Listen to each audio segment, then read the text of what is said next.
This podcast is intended for a mature audience over 19 years of age and is provided on an educational and informational basis. Any material presented is for informational purposes only and should not be taken as a substitute for professional medical advice or as an endorsement or medical claim by Patterson Media, Everything Podcast, or Ripco.pro.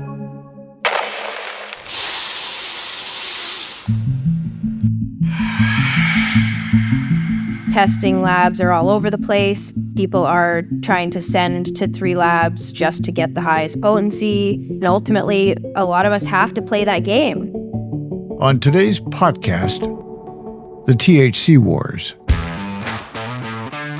Cannabis producers are fighting for higher and higher THC content. But all is not as it seems. We found within our circle, we all get these same results. We're asking how these bigger, higher THC numbers are even possible. So we've tweaked it, we've played with it, like how is this being done? Because it's blown our minds as to A, why is it happening, but B, how are they doing it?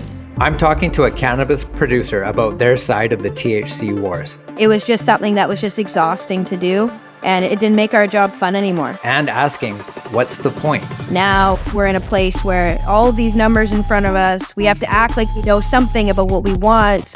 I'm Don Schaefer. I'm Ross Rebliati. This is the Potcast. And here's the Pot News with Jay Coburn. Legal cannabis in California has been found to be contaminated with pesticides. A joint investigation by the LA Times and Weed Week found 25 of 42 samples, all bought in legal stores, had concentrations of pesticides either above the levels the state allows or at levels that exceed federal standards for tobacco. The findings appear to back up complaints that 2 private Californian cannabis testing labs have filed recently, reporting pesticides in products certified by other labs as safe. We'll be talking more about testing cannabis for contaminants and potency in this episode of the podcast. Keep listening for that. European cannabis startups are planning to take their stocks public in anticipation of looser cannabis regulations in the US and Germany. The Financial Times reports that Grow Group, a London-based medical cannabis distributor, is planning an initial public offering on the Nasdaq in the first quarter of 2025. They're just one of a number of companies preparing for IPOs, including Lisbon-based Somai Pharmaceuticals and Welford Medical in London. Germany decriminalized cannabis in April, and the US DEA is also looking to reclassify cannabis to recognize its medicinal uses. Blood samples from injured drivers in Canada now contain cannabis more often than alcohol. That's according to a study at the University of British Columbia, which found that cannabis was detected in 16.6% of blood samples taken across Canada, narrowly beating out alcohol, which is at 16%. However, in most cases, the study says, the detected level of cannabis was not high enough to indicate impairment and increase the risk of a crash. That's the Pot News. I'm Jay Coburn.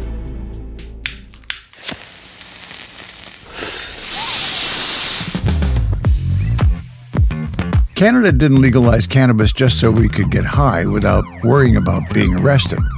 We did it because regulated markets are supposed to be safer. You're supposed to know what's in your cannabis and why. Take my own brand, Nagano Gold, for example. Samples of that have to be sent to a lab for testing, just like any other cannabis that gets sold in legal stores. We want to know how strong it is and prove that it's fit for human consumption. So Ross gets a certificate of analysis stating Nagano Gold's clean bill of health and its THC and CBD content. So, how strong is it?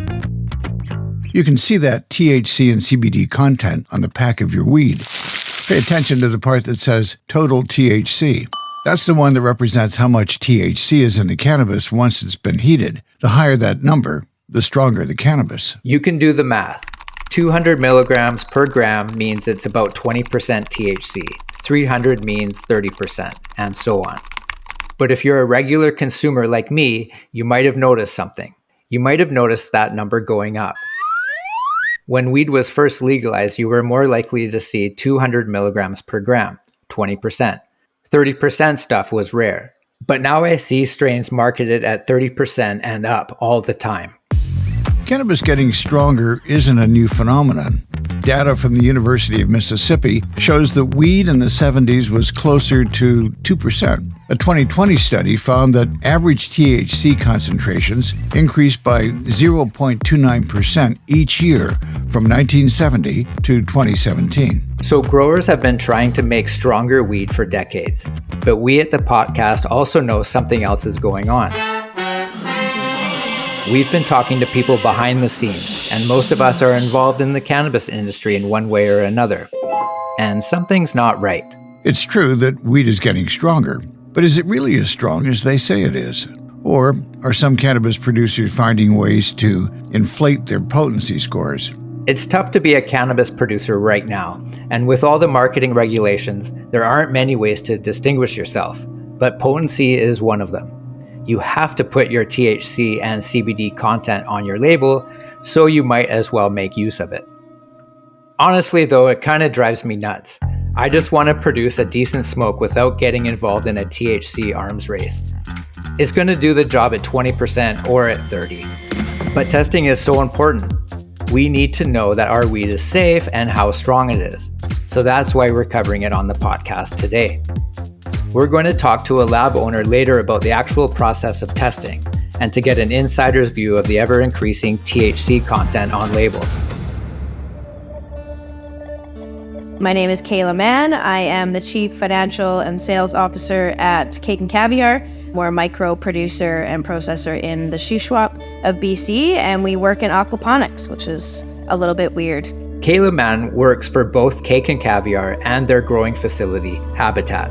Cannabis fits into my life as kind of the hug that I need sometimes. It's kind of been an ebb and flow throughout my life as far as usage goes, consumption goes.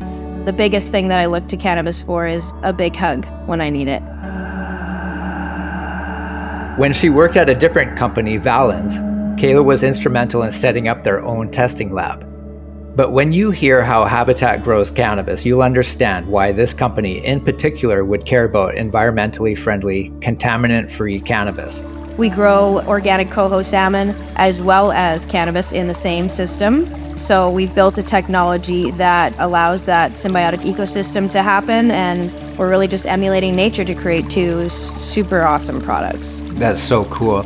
I want to get my head around the process. Yeah. So it all starts with the fish, which is in a recirculating aquaculture system. That recirculating aquaculture system is an inland fish farm. So it is a very clean system that we grow our salmon in. We actually have just built out a hatchery as well. So we're doing the genetics of the fish on site as well. But from that, we feed them with a beautiful organic feed. Then they poop. We collect that poop. We put that through a digester, and that toils and toils, and we get it to a product that has lots of nitrates, nitrites, and all that. And then from there, we'll start to dilute it into a nutrient solution that we feed directly to the plants. So it's a decoupled system as far as risk goes, but it's really minimal additions to it to get to that final product. So it's quite beautiful what we've built. Right. We do see that we get a lot more trichome development than when we're just using salts or normal nutrient solutions in our hydroponic system. So it's ultimately a superior product. It's made well, it's made responsibly, it's made sustainably, and we still have that craft quality to it. I could talk to Kayla about Habitat and Cake and Caviar all day, but we'll save that for a later episode. The real reason she's on the show today is because she's in charge of making sure that their cannabis sells. That's not easy in a market that seems to be driven by ever higher THC content. But Kayla's not taking up arms in the THC wars. As someone who's struggled with certain addictions my whole life, cannabis is a really important key portal to getting to a better place in myself. So for me as a provider of this product, being in this chase of THC percentages and trying to bust these ladies to their deepest trichome densities is not the way that I want to provide cannabis. And I don't think it's the way that it should be consumed. And I'm not saying the hype squads and the guys that are really trying to push the limits, that's great. But as a standard for the general consumer, I think it does us a huge disservice as to what her qualities are to provide as far as an interaction. 100%. So that's definitely where my head is at. These testing labs are all over the place. People are trying to send to 3 labs just to get the highest potency and then send that off. Right. And ultimately, a lot of us have to play that game. Why do you think some LPs are aiming for ever higher THC content in their cannabis? I mean, you look back in the day, it was, okay, smell this, smoke this, let me know what you think. Now we're in a place where all of these numbers in front of us, we have to act like we know something about what we want, and we don't maybe know enough about secondary cannabinoids. We don't know enough about what terps we really like in our smoke. So a lot of people, the first thing that they're going to go to is that potency. Right. And I hate to compare anything to substances like alcohol and things like that, but it's like going into a store, as we all know, and trying to find the highest percentage spritzer or beer to get the job done. And I think that really comes down to the fact that we can't talk about cannabis the way that we want to, right? Right. We're limited by Health Canada. And it's funny that we're talking about this today because I was on a private call with Health Canada's policymakers yesterday, going over the changes that are coming in and learning a little bit more about what their plans are for those and how they're going to implement them. And that was my last question of the day. I was like, you're all about public health and safety. This is not just a public health and safety concern, but it's completely turning the beauty of cannabis into this, like, I'm the fastest game, right? So that was really interesting. But of course, to their point, you know, it's really hard for us to try and incorporate lifestyle choices with this, medical claims with this. We can't tell people why a lower potency product is just as good, if not better, than a high potency, or it's irrelevant to a high potency. Yeah, that's just it. I mean, I find personally, like, I've got a couple of strains out now that are 23%. Yeah. But the terps are like 4 to 5%. And I find like if you add that 23 and that 4% terp together in a blindfold test, you could tell them that it was 30 plus THC and they wouldn't doubt it for a second. Totally. So is there something to be said about the legal limitations around marketing cannabis and the difficulty of distinguishing a brand in ways other than just THC and CBD content? Huge factor. And something that we're seeing in these amendments to the regulations, Ross, is that now they're proposing, and this is also something I spoke heavily in disagreement with, was now they want to be able to increase the size of your potency on packaging. Really? So that's a part of the marketing that they're looking at? Yeah. We're in a world where people are sober curious. So, frankly, take a risk. I feel like this is something worth taking a risk. So I say companies and providers of cannabis in the space, we're the ones that need to take that initiative. Not to something that's explosive and weird and provides false claims for people, but start talking about it in a way that emulates the energy of cannabis or what it can be for people. 100%. And bring people in on what type of amelioration it could have for your life as a substitute to other things. I went paddleboarding last night, and I'm off the booze these days, and we shared a 10 milligram beverage. I'm not a big edible consumer. I can smoke all day, but for whatever reason, edibles intoxicate me beyond. But the beverage, having 5 milligrams and getting on my board and then watching the sunset go down as my emulsification's kicking in 15 minutes, like, what a beautiful way for somebody to consume. Yeah. There's a lot of ways that this beautiful substance can create an experience for us, and I think it's up to us to try and start talking about it a little more. Yeah, for sure. Nice work laying off the alcohol. I did that about 5 years ago and rely 100% on cannabis, and everything's been smooth sailing ever since. So do you find that higher THC strains always sell more? Yes, they sell faster.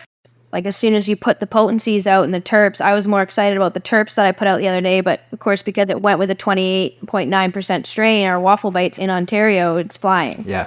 I say that, but then of course there's certain things, and this is the hard thing though, you're pheno hunting for something unique or pungent or something that draws people to it, and then that needs to catch on to the naked eye.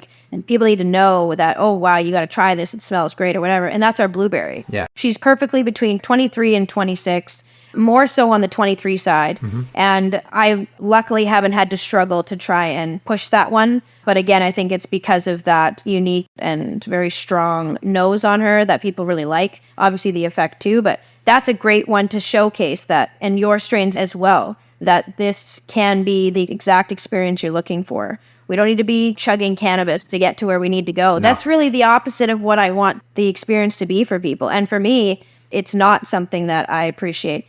I think the consumer, a lot of the time, they're looking to go out, share with people, And there is where I kind of see why people want the higher potency. If they're sharing something, they're getting the most bang for their buck, right? Right. And that's really where these infused pre-rolls have taken over the market. It's been really interesting to see how many people, now when I go to the beach, people are smoking infused pre-rolls. I'm like, damn. I was like, I didn't even know you smoked weed. And now we're here, You got the infused can. getting infused for the group. Like, Yeah. I mean, which is totally fine. Yeah, no, that makes sense. But I think there's something to be said about us kind of leveling our experience to something that still relies on us to have that experience. And it's not all just cannabis doing the work. If high THC strains always sell more, is there anything that you guys do at Habitat as far as growing? No, we tried to play that game. We tried to push the girls. It felt really volatile. And we found that when we were really trying to up everything, especially in our system, you start getting some nutrient offsets that just aren't favorable.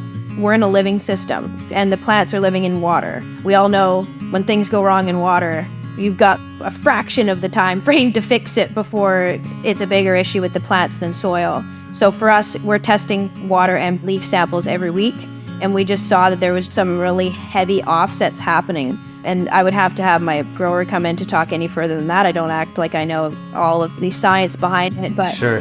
But it was just something that was just exhausting to do, and it didn't make our job fun anymore. Yeah. So we've had to really push where our markets are. I've had to really push on the sales side, change up listings. We do pheno hunt and try to bring new things in, and ultimately we're exporting.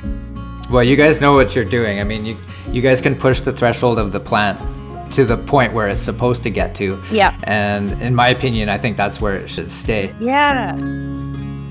So what's your sense of the accuracy of the THC content on cannabis labels across the market? Completely wrong. Because we went into this, okay, well, maybe we need to play this game. Let's start sending to different labs. And then we would get a 9-point difference from 2 labs on the exact same sample, taken from the exact same representative sample, split into 2, sent. Like, how accurate can we get this to see how inaccurate, not inaccurate, but variable. That's a huge swing. Yeah. You would think that there would be a standardized test for something that's federally regulated. So what does that mean for cannabis testing labs? I think they need to all get in a room. Yeah. All of us, Ross, at all aspects of the supply chain. I think everybody's struggling to one extent, or have. But it's really hard to motivate people when they're in survival mode with an industry that has been really difficult to survive in. I think it's really difficult for people to make decisions that are community related over their own survival and their own success.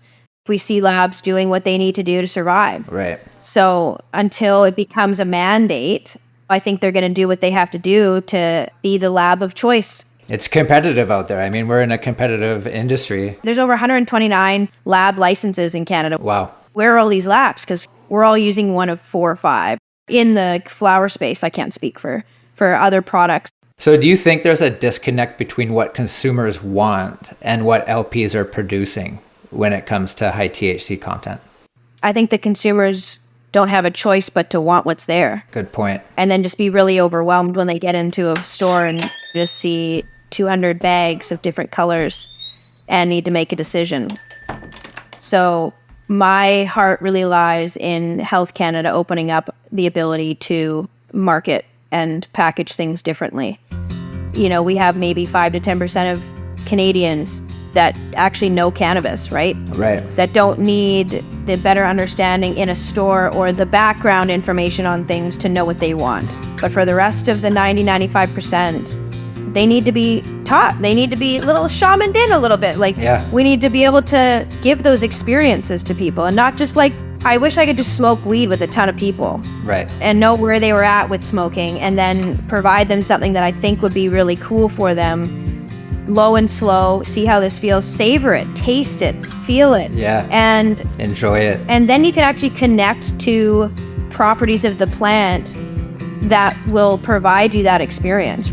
You talk about the Blue Dreams of the world and all of these fantastic strains that I think a lot of, especially entry-level smokers, love and appreciate and can trust, if you will, to the extent that you can with genetics. But finding those is really hard right now because we're all trying to rotate through phenos just to keep things on shelves. And The liquor boards tell us this isn't selling fast enough. We need something else. You're changing up the product SKUs. There's just a lot in the way of just being able to give people what they want. So are we just stuck producing high THC cannabis and chasing ever higher numbers? Where does it end?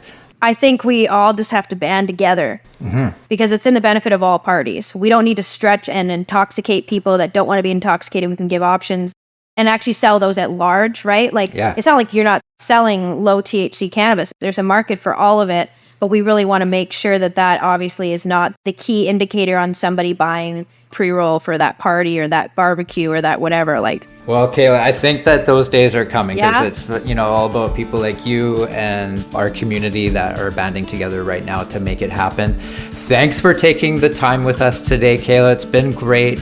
I really appreciate your insight into everything, and say hi to Rudy for me, and I look will. forward to coming out there in the near future. please do. We'll cook you up some beef and salmon Oh yeah. and smoke some good weed. Appreciate you. That was Kayla Mann, Chief Financial and Sales Officer at Habitat and Cake and Caviar. I want to focus on something Kayla said in our interview there. We would get a 9-point difference from 2 labs on the exact same sample. It's something of an open secret that you can do this with cannabis.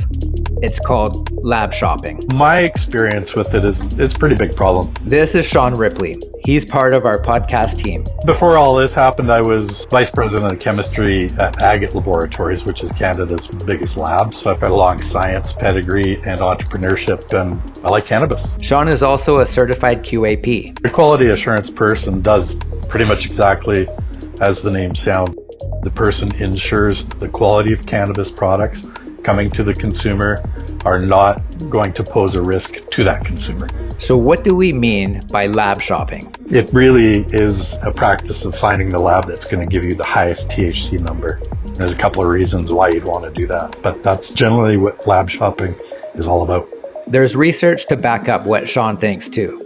Last year, a lab in BC called Supra Research and Development went out and bought 46 different flower products from stores and tested them for themselves. They found that every single one had lower THC results than what was on the packet. So in this part of the podcast, we're going to find out how that's even possible. Sean has a long history in labs. He was working with them long before cannabis was legalized. So he can compare cannabis testing to things like agriculture. Especially, coming from the lab world myself. It's interesting to me that if we were testing environmental samples at Agate Laboratories, for example, we would test for contaminants in soil, for example. We had to be right because you're talking millions of dollars in cleanups and all that sort of thing. So Canadian regulators required labs to actually do performance testing. They'd send out a sample of soil to all the labs. They knew how much a particular compound was in that soil. They'd ask you to tell them how much. And if you were wrong, you're not doing any testing. And this happens in medical, happens all across different labs, but not in cannabis. Like Sean says, labs aren't routinely compared to make sure they're all getting similar results. To be fair, consistency is a little difficult with something organic and varied like a cannabis plant. But there are some labs out there who are working to change that. I'm Zach Paul. I'm the CEO and founder of Northern Scientific. We are a cannabis-focused analytical testing lab here in Langley, BC. Zach will tell us how he's already changing the cannabis testing industry in Canada in a little bit. But first I wanted to find out what actually goes on in a cannabis testing facility. It's a lot. We look for 96 different pesticides. So you need to prove there's no pesticides within it, or if there are, they're below the legal limit. We also look for aflatoxins, which are fungi that grow within tropical environments, which is conducive of cannabis environments. We also look at heavy metals. So cannabis, similar to hemp, they like to leach anything that's in those soils or in the nutrients. It really grabs onto everything. So we need to ensure that anybody growing in living soil, cocoa husks, outdoor grows, that it's not picking up any nasties. Lead, mercury, chromium is a new one we're looking at. Sean Ripley actually told us that cannabis is so good at sucking up heavy metals, it can be used to treat contaminated soil. Cannabis is a fantastic, and hemp is a fantastic plant for actually cleaning up metals out of soils. Yeah, if you have metal contaminated soil, you can use, mostly use hemp, to pull, say, cadmium or mercury out of the soil. So we have to watch, because cannabis will pull up those heavy metals, and we don't want to be inhaling heavy metals. It causes Alzheimer's and other mental issues. So labs are key in stopping things like lead getting into our lungs. Arsenic also, we've seen a couple hits on arsenic, which is indicative of anything grown in BC. It's ever present. Arsenic is naturally occurring in soil in British Columbia, and we've got to make sure that it doesn't get into our cannabis. It also goes through a full microbiology screening. So we have to look at total yeast and mold, which is a big issue to deal with. A lot of it is avoidable. Practice needs to be really tight. The denser the bud, the less the airflow, so the more conducive it's going to be to yeast and molds. And then the part we're all excited about is testing how high these plants will get you.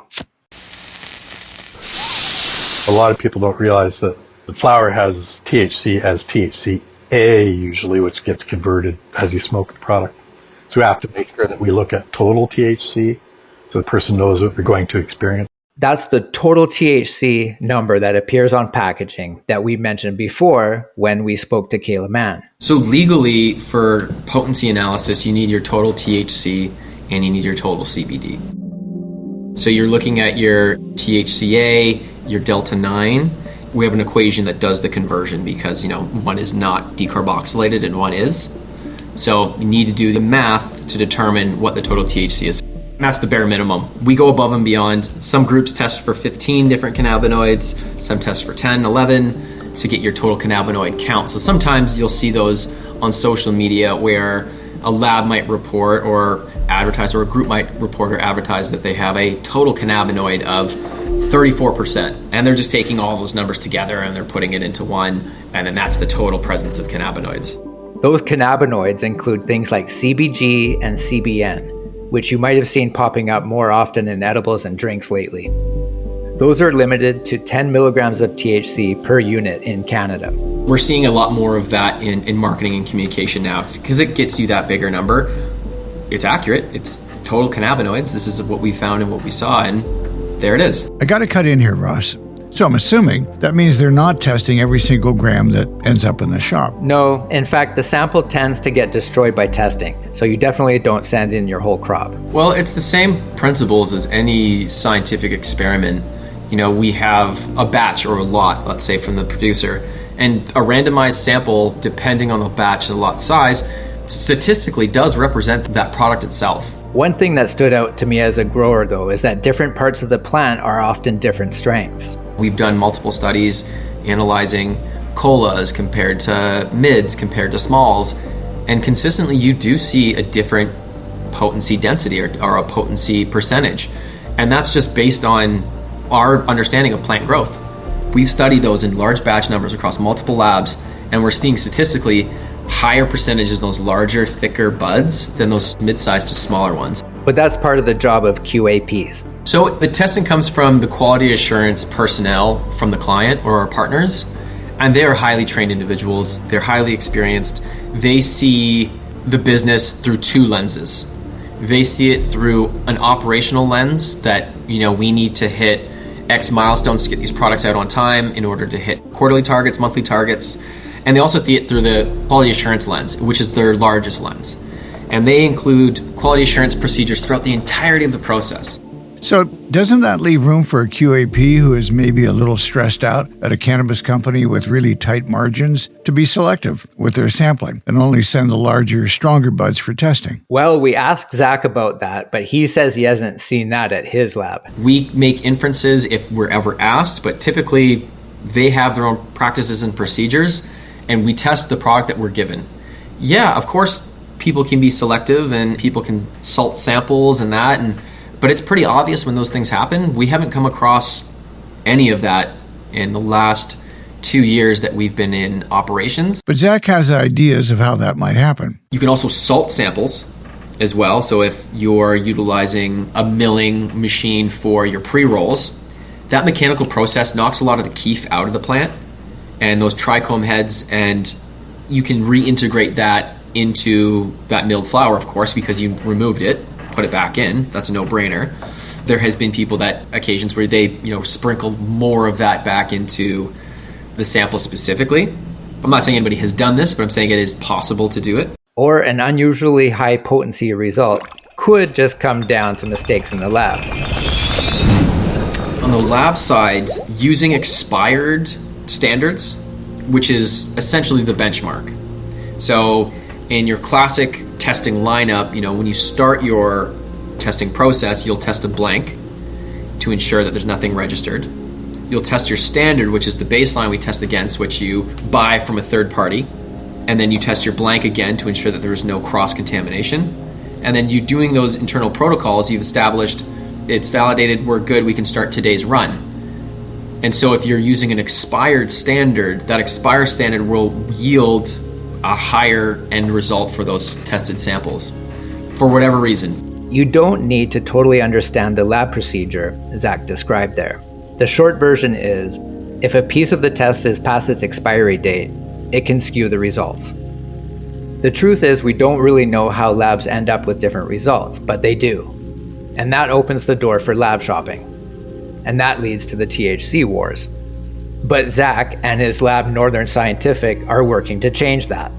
They and a group of other labs are working to get the same results for the same cannabis at different labs. We do proficiency testing for potency. So we work with 6 other trusted labs in Canada, as well as several universities. And we go through a third party called Proficiency Testing Canada, who produce proficiency tests for a bunch of different analysis techniques as well as different industries. So they'll do a blind sampling. All our labs will do a circular study. We'll all get the same blind samples and we'll all blindly report our findings. And so we found within our circle, we all get these same results. In Ontario, the provincial buyer, the Ontario Cannabis Store, did announce they were starting their own temporary testing program earlier this year to try and verify the THC content on cannabis being sold there. It's important to mention that reps from Health Canada do come out and audit these labs and check that everything is safe. We're not trying to imply that they aren't doing their jobs. But Zach has other ideas to make testing better. One of them is ISO certification. That's an international standard. Lots of labs in Canada have it, but it's an expensive and lengthy process and not mandatory. Clients should be asking their testing partners, are you ISO compliant? Are you ISO accredited?